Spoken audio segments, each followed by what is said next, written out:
Hello, my name is Madison Weise, and I'm with the Program on the Environment at the University of Washington. The title of my presentation is Vulnerability: Can we define it before it is too late for fish?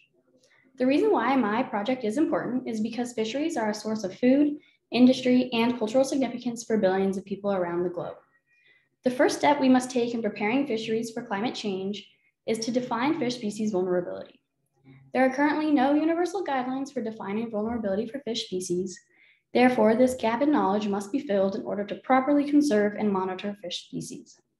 My research question is, what are the key components that impact vulnerability to climate change in fish species?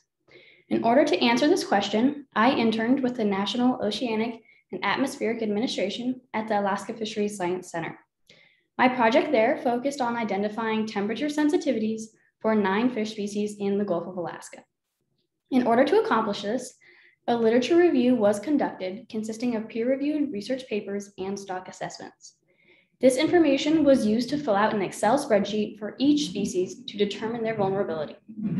Sources used in this Excel spreadsheet were then ranked according to relevance and reliability. While there are many key components that impact vulnerability to climate change in fish species, in my results, I found that there were 3 main components. These components were ideal habitat, exposure, and sensitivity.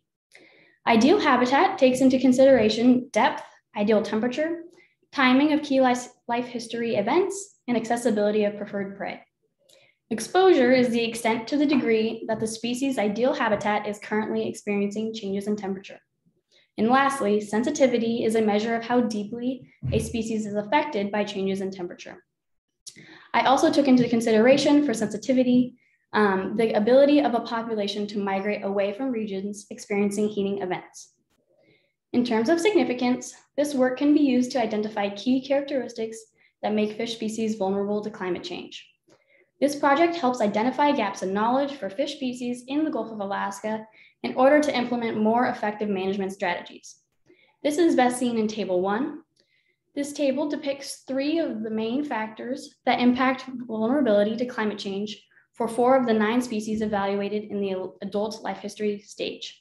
For example, this table highlights that arrowtooth flounder should be managed differently than Pacific cod, even though they both have relatively low sensitivity to changes in temperature. This is because Pacific cod is exposed more to changes in temperature than arrowtooth flounder.